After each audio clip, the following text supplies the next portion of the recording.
Kjo është ndërtesa më e vjetër përfaqësuese e Tiranës. Shtëpia e Libohovave quhet pak shtëpia e Selim Pash Toptanit, diku rreth vitit 1830-40 ndërtuar, shihni pak. Është godina më tipike osmane e mbetur ende në Tiranë. Për një periudhë kohë në vitet e komunizmit ka shërbyer dhe si institut i monumenteve. Shtëpia kishte ngjit se s'më lë pema ta shoh mirë edhe këtë shtëpi të shërbëtorëve, pra kjo ishte shtëpia e shërbëtorëve, ndërsa shtëpia e Selim Pashës, Selim Pash Toptanit, është kjo këtu.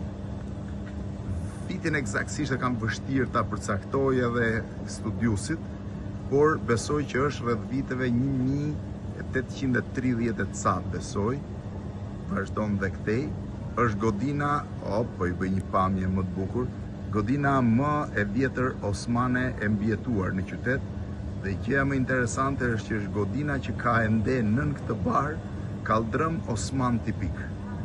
Shiheni, është e fshehur në mes të